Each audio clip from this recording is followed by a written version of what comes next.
I have made that mistake plenty of times, so I'm glad we caught that. Hello, my lovelies. First of all, I want to welcome you guys all to this glimpse of self.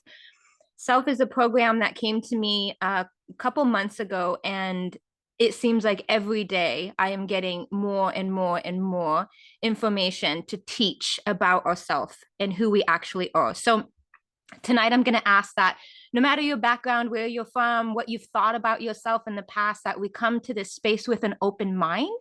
Nobody is perfect. Everybody is human, right? And so we're coming with an open mind. We're coming with an energy of wanting to learn, opening ourselves up. And this is like a buffet of information. You take what you like, you discard what you don't. Okay, so let's get started. This is going to be the first lesson that we've built for self. Self is actually a 12-week program, but we want to give you guys a little glimpse into what this is.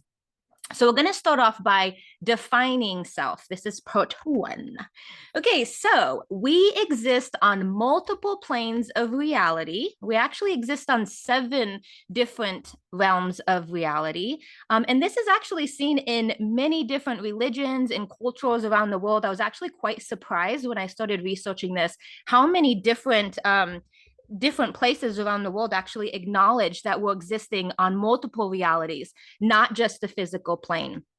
So today what we're going to be doing is we're actually going to be looking at the 3 lowest planes that we exist inside of. And starting from the lowest plane to the highest plane, we start with the physical plane. And then we have the astral or the emotional plane. And then we have the mental plane. Now, the planes are the densest at the bottom. And then the more we move up, the less dense these planes get. And so this is why the physical plane is very full of matter, right? It's a very, I'm touching everything, right? It's a very solid place. But the more dense there is, the more density, excuse me, that there is on a plane, the less light that can actually touch that. And so the physical plane is the darkest plane that we exist on. And then the astral is the next plane moving up, and that's a little bit less dense, a little more light. The mental plane is a little bit less dense, a little bit more light. And then the 4 that come after that is more light, more light, more light, more light, until we eventually hit that 7th plane, which is where we connect back to our Christ consciousness. Okay, so this is a visual representation of what this looks like. So the physical plane down at the bottom, that's planet Earth. You guys are all familiar with that. That allows us physicality. We're down here, we're doing things, right? Then we have the astral plane. Astral is the energetic plane that we're living in. This is where emotions exist. And astral comes from the Greek word meaning star. This is astrology based. Those of you that have been following me and Darcy for a long time, you know that we are huge advocates of human design. This is actually what feeds our human design. Astrology feeds our design. And then at the very top there, you see the mental. And this is where all of consciousness exists. All of the thoughts that were ever thought, all of the ideas that ever came, all of the things we've ever done. This is where the book of life exists. This is where the Akashic records is held. So for those of you guys that have either seen my work in the Akashic records or you've experienced it yourself, that's the realm we're tapping into when we are visiting the Akashic records. Now, the physical plane is the realm of matter. This is where we do. This is where we take action. And the astral plane is the realm of emotion and desire. This is where we feel. This is where we desire things. It's an energetic plane, right? So we're not actually seeing the things the emotions that we feel. We're not actually seeing or experiencing the desire in a physical realm. It's happening energetically within us. And then we have the mental plane. And this is the realm of thoughts and ideas. This is where we think. This is where we dream. So in order to exist in these planes, you have to have a body for each realm. There has to be a way for your energy, your essence, to visit each one of these realms and exist here. So we have our physical body, and this allows you to be in the realm of matter. And then we have our astral body, which allows you to feel in the realm of emotion and desire. And then we have your mental body, which allows you to think and dream in the realm of thoughts and ideas. So here's an example of how we can separate this out. When you go to sleep, your physical body is out, right? Like a light. But your astral body is actually still awake. Have you guys ever heard of astral projection before? I see some head nods. So astral projection is actually when the body, the physical body is asleep, but the astral body, the spiritual body, the energetic body is actually able to rise out of the physical body.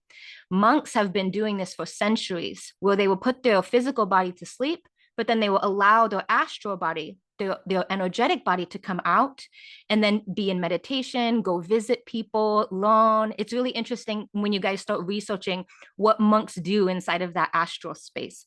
And then we have our mental body, which allows us to think and dream. So when we're physically sleeping, our mental body is still awake. It's dreaming, right? It's still thinking, it's still making sense of things, even though the physical body is asleep, even if the astral body is still laying there with us and not active. So the first thing that I want you guys to do as you start to hear this information and digest this is to start to pull these pieces apart. Start to pull the pieces apart of what is my physical body versus what is my astral body, the one that's feeling, the one that's desiring, versus what is my mental body, the one that's thinking. So these three bodies come together and they form a trinity. They work together, right? They're separate, but they work together to allow us to be human. We will refer to this from now on as the lower trinity or the human self. So I saw there, Anita had actually wrote what her definition of herself was. And she talked about it's what I do, it's what I think, it's what I feel. So she's actually describing these three bodies. And the reason why is because she took my first program, my first signature program called Up Level, which is where I taught extensively on this lower trinity, this human self. This next iteration came to me, I believe, because now that I've worked with the lower self, there is more to be discovered here, right? There is something more here. So for those of you that took Up Level, if ever you're wondering, you're looking down at that trinity and you're getting your thoughts and you're getting your feelings and you're getting your action all aligned and you're like, yes, I'm going to do this, but you're looking down on it and going, wait, that didn't quite go the way that I wanted it to, or where's that thought coming from? Oh man, I did this thing, but now I'm sabotaging it. There's a higher version of you that is looking down on this lower version of you, and that's all the self. So we're going to talk about those higher levels in a minute. But the lower trinity is going to be that astral body, that's our feelings, our physical body, and our mental, that's our mind. And when those three things come together, that's the human self. So the astral is going to be deciding what we feel, and the mind is going to be deciding what we think, and the body is going to be deciding what we do. And oftentimes, like Anita said, this is who we perceive ourselves to be. I think this way. I feel this way. I act this way. And that solidifies for us, and we start to think, I am this. I am these three things. So let me show you a way that this shows up in real life. Okay, so here we have a circumstance. My boyfriend says he isn't happy with our relationship. So what are some thoughts I could be feeling? I'm not enough. He probably found somebody better. Everybody always leaves me. Why is he doing this to me? Feelings. What do we feel when we have thoughts like that? I'm unworthy. I'm unattractive. I'm jealous. I'm insecure. I'm sad. I'm angry. What actions do we take when we're feeling unworthy and unattractive and jealous and insecure and sad and angry? We shut down, we pull away, we minimize. Maybe we become passive aggressive, or we start placing blame on our partner. And then what is the result? I'm less appealing to be around. I just affirmed his experience. He's now even more dissatisfied than ever before. So of course he's going to leave. And then there is me going, see, I just knew that was going to happen. Now let's change the way that the thoughts show up. My boyfriend says he isn't happy in our relationship. So my thoughts are, my partner's happiness is important to me.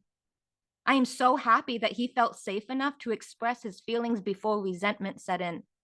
Relationships take work, and I'm open to that work. Now, when my thoughts are that way, how am I feeling? Motivated, inquisitive, understanding, compassionate.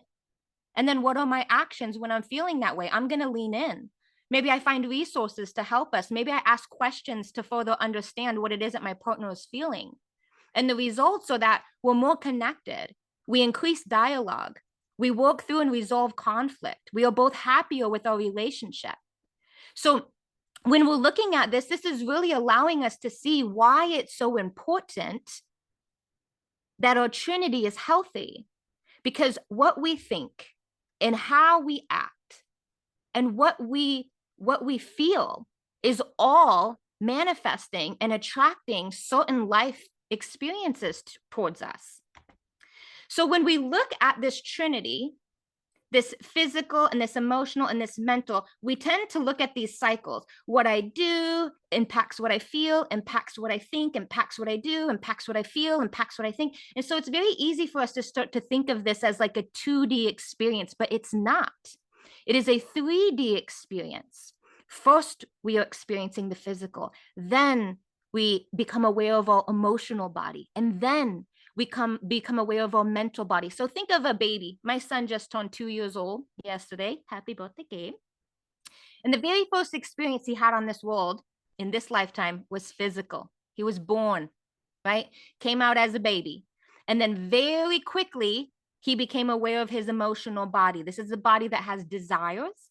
This is the body that has emotions. So now baby's crying, baby's upset. He desires milk. He desires warmth. He desires his mom. He desires his dad, whatever it is, right? And then as he continues to grow, he becomes aware of his mental body. Now he's communicating, he's thinking through things, he's processing data in a way that's helping him understand the world around us. Excuse me, I have this hair that's driving me nuts. But so as we expand our awareness, we start to realize that we have these other bodies, that we are existing in these other planes. Now, what most of us do is we get to the mental and then we just stop. A lot of us have been conditioned to believe that once you're an adult, we're done. Now we're just living a life as an adult. We're no longer growing anymore. We're no longer children anymore. We've figured our stuff out. But as you've probably figured out, that's not actually true. So let's talk about this very important concept that comes with these 3 pieces. We move through fundamental cycles of development that occur every 7 years. We actually see this show up in psychology, where they will talk about the importance of development on the 7th year. And this is because it takes 7 years for the majority of the body's cells to be replaced. So if you guys didn't know this, the person that I am today and all my cells in 7 years will be a completely different person with different cells, right? Because all the old cells die and they regenerate into new cells. That process takes 7 years. So at the end of these 7-year cycles, things happen for us. So the patterns laid down during these cycles, they become permanently lodged in the nature of the human self until we are ready to confront and decondition them. So what the heck does that mean? Well, the first cycle focuses on the development of the physical body. This is developing that our experience and our existence on that initial plane. Then the second cycle is going to focus on the development of our astral body, our emotional body. And then the third cycle is going to focus on the development of our mental body. So from birth until 7 years old, the body learns what to do to survive. It is very important for us to recognize here that when we first get in a physical body, its number one thing that it wants to do is to figure out how to survive the environment that it was born into. Now, I want us to think about this for a minute. I want us to think about how we generally let 7-year-olds know what is safe and what is not safe. Do we lead our children with fear, or do we lead our children with faith? Do we say things like, don't touch that, don't eat that, that's going to hurt you, look both ways, be careful, don't no. Don't put your face like that, it's going to get stuck like that. Don't eat that, your teeth are going to rot out. There's so many things that we tell our 7-year-olds and younger to fear.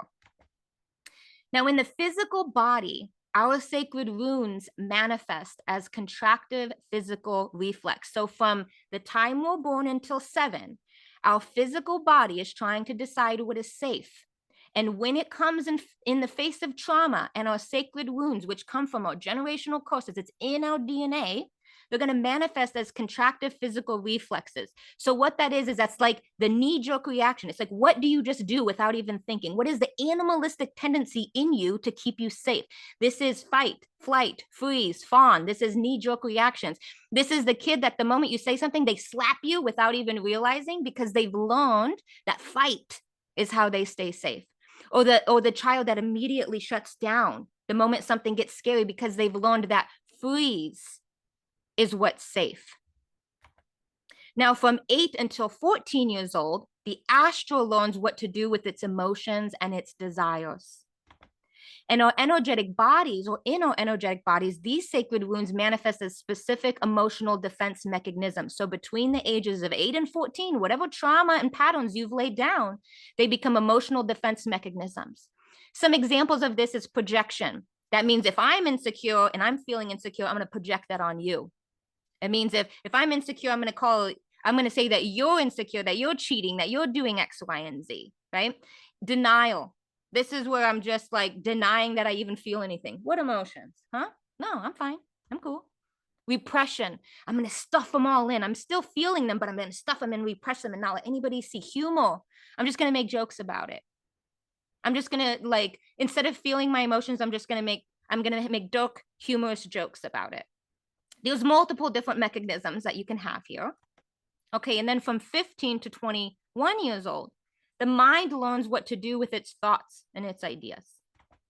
So in our mental body, these sacred wounds manifest as a particular mental belief around worthiness. So this can show up in different ways. It may sound like, I'm not good enough. I can't do that. I'm not smart enough. My grades determine my wealth. My income determines my wealth. Smart people are successful. Oops. Hang on, I just went back too fast. Okay. So until we decondition these patterns, we will continue to show up to life with the body response of a child, the emotional response of a teenager, and the mental belief of a young adult. I just want us to like sit with this a second. Until you do work on yourself and tap into the higher version of yourself, you are going to continue to show up to life with the body response of a child, the emotional response of a teenager, and the mental belief of an adult. So let's talk about a child. A child is very fearful. What does a 7-year-old think is safe? Is probably not the same thing that a 40-year-old thinks is safe. But if that 40-year-old is still operating from the space of a 7-year-old, I had a client the other day. She came to my house for an immersion experience. An immersion experience is where you spend 4 to 5 hours with me at one time. We do a bunch of different things.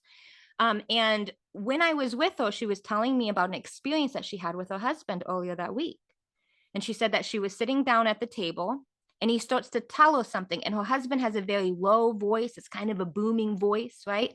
And he wasn't upset, but when he said the thing, the tone immediately made her crumble. And she said, I felt myself kind of turn inward and I just collapsed. And she said, and all this fear rose up and I felt like that 7-year-old, and she didn't hear this yet. She said, I felt like I was 7 years old again, sitting at the table being scolded by my parents.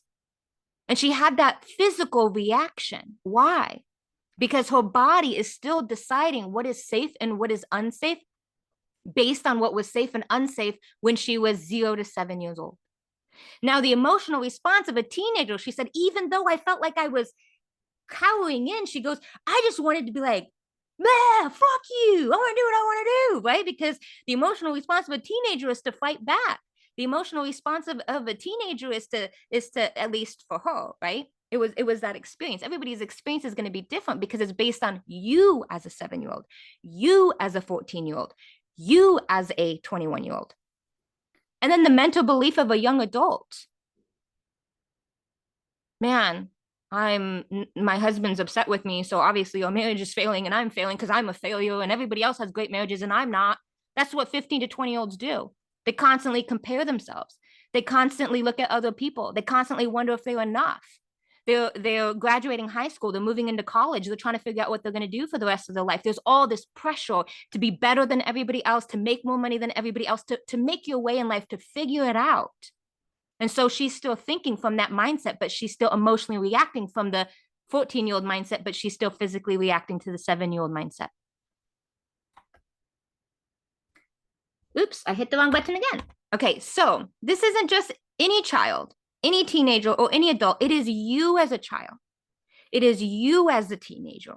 And it is you as a young adult that's showing up when you're living in your lower trinity, when you're operating from that space. So in other words, 7-year-old you is deciding what is safe to do. 14-year-old you is deciding what you are safe to feel and desire. And 21-year-old you is deciding what to think. We can see very easily why people are misaligned. Because 21-year-old me really wants to release the thing. It really wants to build the business. It really wants to make the money. It really wants to do it. But 7-year-old me is saying, this is really, really scary. And then 14-year-old me is going, fuck this, man. It's not going to work anyways. And nobody believes me and nobody trusts me and nobody's listening to me. And so you just self-sabotage the whole thing and say, fuck it, I'm not even going to build this business. This is not working. Because 35-year-old you, 40-year-old you, 45-year-old you, 50-year-old you, with all of your experience and all of your knowledge and all of your wisdom, that's not who's making these decisions. 7-year-old you is, 14-year-old you is, 21-year-old you is. And they're not on the same page. And this is exactly why I think the mind tries to bully the body and the emotions. Because who's older? The 21-year-old. Who's smarter? The 21-year-old. Who gets to tell the 7-year-old and the 14-year-old what to do or that they're doing it wrong? So this is the part of us where we start to think negative things about ourselves and beat ourselves up. Why did I do that? Why did I self-sabotage that? Why do I feel this way? Why did I lash out at my partner? I'm horrible. I'm stupid. This is never going to work. So I want to share with you a little bit about me. 7-year-old me decided that safety comes from freeze or fawn. Things are taken away. So keep what I don't want to lose. Keep it hidden. 14-year-old me decided that emotions lead to conflict and desire leads to sinning. So I need to repress all of that. Money is the root of all evil, right? Or 21-year-old me decided that dreams don't pay the bills and I'm in competition with everybody else. And my worth is in my visibility and in my achievements and in my positions and in my roles and in the way others view me. And then you can start to see the conflict here. Because if 21-year-old me sees that my value is in how much I make and what I can accomplish, but 14-year-old me says that I need to repress the desire to have money or to be successful because that's going to lead to sin.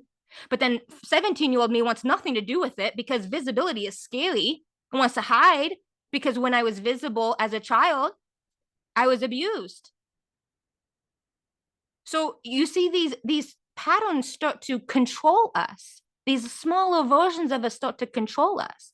This is why people harp on the inner child work. This is what they mean. Is you going back and parenting that 7-year-old, parenting that 14-year-old, parenting that 21-year-old, the way that you wish you were guided at those ages. You need to step into that guidance, but you can't do that if you're living in the lower self. You need to be in the higher self to be able to do that, to guide.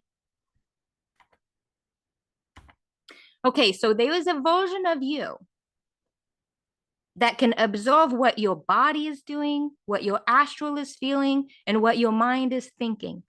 And this part of you, looking down in observation, is also a part of self. It's also a part of who you are. It's referred to as the higher self. So a lot of times we'll acknowledge that this exists. We're like, my higher self, or I heard clarity coming from a higher space, right? And sometimes we don't know how to define that. What is actually happening here? Who's the person that's observing the thought and going, that thought's crazy? Who's the person that's observing the action and going, why did I just do that? Who's the person that's observing the way that I interact with my emotions and my desires and say, but come on, though, I really, really want that. That part of you is just as important, if not more important, than what we see ourselves as. Okay, so here's a visual representation of that. This continues to go. And as this continues to go, we expand and expand and expand, and we can see more and more and more. And with this self-awareness, we start to see that there's other pieces of us. As we raise our vibration and become more aware, we access the higher self via the sacred trinity, the one that exists above the lower trinity. As above, so is below. There is a higher version of us that is just waiting to come out and play. So the sacred trinity is made up of, again, 3 parts. The soul is the expanded high vibration of the physical body. So when we're in low vibration, we use our physical body to keep us safe. But when we're in high vibration, we use our body to fulfill our purpose. The higher version of the astral body is the goddess. The goddess doesn't allow her emotions to get the best of her. The goddess uses emotions. She uses an energy to create. The goddess births. The goddess knows in her gut. The goddess doesn't run from her desires. She embraces her desire. And then we have the higher version of the mental body, and that's the sage. She's wise. She understands that wisdom and knowledge are different things. She understands that the true knowing doesn't come from all of the books from the lower selves and all of the conditioning from the lower selves. She recognizes that true wisdom comes from within. She recognizes that true wisdom comes from within. Okay, so self is a 12-week journey where we learn to make peace with the human self and embody the higher self. This isn't about rejecting the human self. This is about understanding the capabilities and the limitations of the human self. The understanding that in order for us to truly ascend, we have to go through those things. We have to understand pain and suffering in order to truly grasp grace. We have to understand the limitations of the human mind in order to truly accept the wisdom. These are things that have to take place. We don't blame the babies for not being able to run when they come out of the womb. It is appropriate for a baby to sit stationary for a while. And then it's appropriate for the baby to crawl. And then it's appropriate for the baby to walk and run. And we're not shitting on the child for not doing it sooner. We understand that there's a process. But if there was a 40-year-old crawling on the floor, throwing a fit, we would kind of look at him funny. What are you doing? Stand up. So there's this level of acknowledging, accepting the lower self, the human self, loving her exactly as she is, but also having the discernment to recognize that there are higher versions of you, there are higher aspects of you, and those aspects of you, they have a say as well. They have a purpose as well. And it's time that we start tuning into those things and living from a higher vibrational space. We're going to move through 5 modules inside of these 12 weeks. We're going to look at self-awareness, but not self-awareness of just the small, self-awareness of it all. What does awareness look like from the lower trinity versus the higher trinity? We're going to look at self-control. How do you learn to use your higher trinity to control what the lower trinity is doing, thinking, and saying? Doing, thinking, and feeling. We're going to talk about self-accountability. How do you hold yourself accountable? We're going to talk about self-acceptance. How do you learn to accept that lower part of yourself without shame, without guilt? And then we're going to talk about self-forgiveness. How do we move into a space of forgiving ourselves for not recognizing those higher portions of us, for downplaying them, for ignoring them, for being really crappy to our human self? So we are going to click back into video, and I am curious if you guys have any questions. I actually see the chat has lit up. I just want to see what's on there, but feel free to unmute if you guys have questions and would like to ask away. Oh, beautiful. Okay. So Darcy has shared there's a workbook that goes with this. In the 12-week self program, there's actually a really extensive workbook. That's amazing. It's the first time, if you've ever worked with me before, this is the first time that we are releasing a workbook with one of my programs, which I think is really cool. Thank you, Darcy. And so that's going to really support you as you guys go through. So there is going to be, you guys are going to get a section of the workbook that is relevant to what you're learning today so that you guys can move through that. Do you guys have any questions before I share a little more something?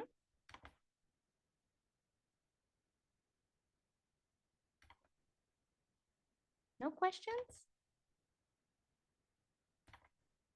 All right. feel like everybody's reflecting on their 7-year-old, their 14-year-old, and their 21-year-old and trying to remember who and what they were doing at those ages. That is a I'm just beautiful excited summary. Oh, to go ahead. dig deeper. That's all. Yeah, so Trisha's actually enrolled, and she was the first student to enroll in our self program. So I'm really excited, Trisha, to be doing this work with you. I'm really excited. Hopefully, seeing this excites you as much as it's excited me. Yes, I'm enjoying the sneak peek. Thank you. Yay. So Dulcie brings up a great point. When I first had this download, I was like, oh shit, well, like, who was I at 7? Like, I can't remember. And I literally had no memories of my childhood. I couldn't remember. My sisters would talk about things. They would talk about vacations. They would talk about nothing. I'm like, we did that? Who's that person? I don't know. Like, what are you guys talking about? And so what I did was after self downloaded and I started to realize how important this was. And I was like, okay, well, I want to, so much of my human design is about leading through self leadership. Like I lead myself and then others watch and then they decide whether they want to do the same journey that I did. But it's all about self leadership. So for me, I'm like, if this is important, if you're telling me that who I was at 7 is still controlling my body, is still self sabotaging, is still closing down when I just want to express and be my bigger version of myself. If that's happening, I really want to know who I was when I was 7. And so what I did was I did my first ever hypnosis therapy. I was put under hypnosis and looked at that age. It was a wild, wild experience. And if you guys are interested in hearing about that, me and Darcy actually had this conversation where I shared with her what this experience was like. We recorded it, and it's actually going to be our very first episode of our podcast called the Soul Led Duo Podcast.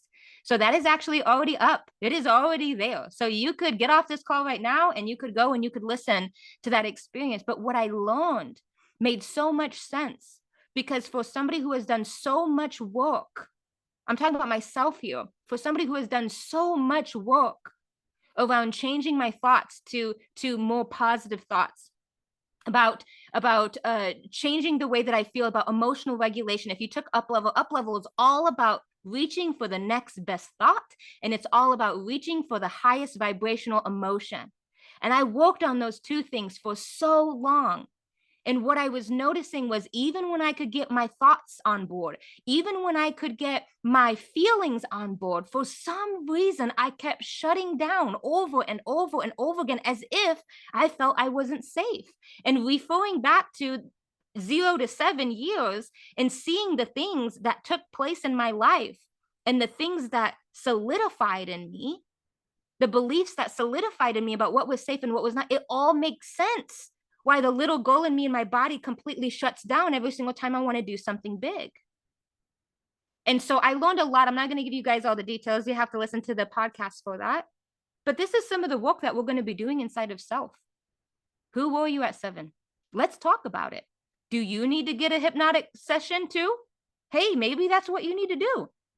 You know what's so crazy? So my hypnotic session was 2 nights ago. And this morning I'm sitting downstairs.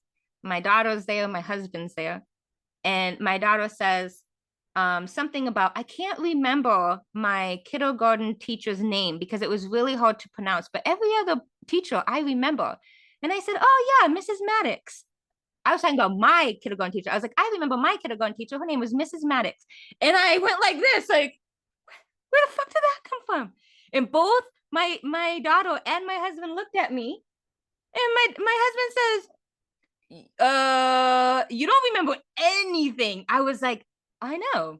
Isn't that interesting how I had a session to stop blocking my memories, to realize that my childhood was, it's okay to remember, it's safe to remember it. In fact, remembering it is allowing me to correct it, to parent it out of thinking that way or feeling that way. I can now hug myself when I can feel that freeze or that fawn come in. I get to hug myself and tell myself, it's okay. It's all okay. And the more that I do that, the more that my conscious is opening up, my more that the subconscious is opening up. So I couldn't believe I remembered that today. That was so cool. Okay, so we got a few messages here. Ooh, we got the podcast. kind of makes me think that when I'm basically talking to myself, ADHD, doctors think I'm BPD, borderline personality disorder. And all I think is, no, I'm not. It's all me. Maybe it's different levels of myself. I absolutely love this. So one of the things that I feel really called to do is to make either a training or a podcast episode showing people how the mental disorders that I was diagnosed with as a teenager and a young adult are actually components of my human design chart. And it's like I can like see like literally everything. I was diagnosed as being bipolar disorder. I had rapid thoughts. I had pressured speech. I mean, it's all literally inside of my human design chart. And so this is where that self-acceptance and self-forgiveness comes in. We are constantly taught something's wrong with us. Something's wrong with you. You're mentally ill. Something's wrong with you. You're fearful. Something's wrong with you. You have anxiety. Something's wrong with you. You have depression. Something's wrong with you. You're unworthy. Something's wrong with you. You're a sinner. Something's wrong with you. You're going to hell. Everything's like, something's wrong with you. Something's wrong with you. Something's wrong with you. That's not what I got from the book I read. That's not what I got from my personal experiences.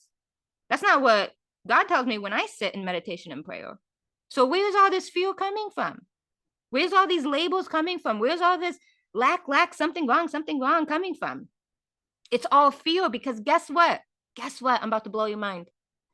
Everybody walking around you, your mom, your dad, your sister, your neighbor, your spouse, guess what?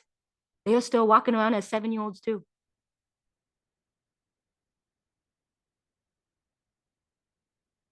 So of course they're going to tell you something's wrong with you. Of course they're going to tell you to feel something. Of course they're going to tell you, go to the doctors, because we don't know. 7-year-olds don't know. What do 7-year-olds do? They go to the doctor to feel better. They listen to the adult. They ask an adult, what do you guys think? And we're all asking other 7-year-olds what to do and how we should feel about ourselves and what's safe or not. When I literally, when I decided to do this hypnotherapy, I went to a group that I'm a part of, has like 50,000 members. This group is known as a high vibe group. This group is known as having some people in there that are like experts in these industries. And I had those people comment on there that all recommended that I do this. Yeah, they're like, check out RTT, check out RTT. They tagged the person that I ended up seeing over and over and over again. But there was a large portion of comments that sounded like this: be careful. Oh my God, be careful if you don't remember anything. And then you go in there and all of a sudden you're going to see all this trauma. And then what are you going to do? How are you going to pull yourself out of that? Oh my God, that's so scary. I wouldn't do that. Not without a professional. What? Here I am trying to face the fears that are lodged in me from the first 7 years of my life. And you come at me with more fear? Because they're stuck in their 7-year-old version of themselves. Because life is still scary to them. But all the people who are operating from the higher self, those people were like, yeah, girl, do this work, go look at those 7 years. It's going to change your life. It's a different perspective because they're vibing in completely different bodies. It's literally a completely different life experience to move up into those higher bodies. You see these people in the world and everything's just working out for them. It's like they snap their fingers and things are just magic coming from everywhere. Why? Because they're in higher bodies, accessing more light, closer to our creator, out of the darkness, heaven and hell. One of the biggest lies that we've told is heaven and hell is going to come after life, which keeps us from trying to live a blissful life now and scared and accepting of the darkness. And we don't realize that heaven is available to us now. Now we get to ascend into those higher vibrational expressions. Now we get to. We don't have to wait till death to live a life of purpose and abundance. Okay, so let me see. Oh, she'd love to look at your human design chart, Chantel. I'd actually do too if I don't already know it. Okay, so maybe you can offer that somehow at the next retreat you have. That would be beautiful. I don't know who B is, but that would be a beautiful idea. This is a great idea. Okay, man, 7-year-old me was in survival mode. Yes, learning how to live life as a diabetic. It kind of makes sense. And it's interesting how the world tries to label things that they don't yet understand. Yeah, it's like autism and Down syndrome. Anything that's different than us, we try and say. You know what's so interesting too about like autism, right? So I'm like, wait a minute. So we have decided as people. Like we look at our lives and we're like, we're inundated with too much stuff. We can't hold our focus. We got ADHD here, overstimulated. There's so much going on. And then a new babies come and they don't want stimulation. And they don't want and they don't want to hear all the things, and they don't want to be told what to do. And in my opinion, I'm like, man, higher version of self evolution happening right in front of us. And other people like, bad, wrong, put them on drugs. What's going on? What is going on?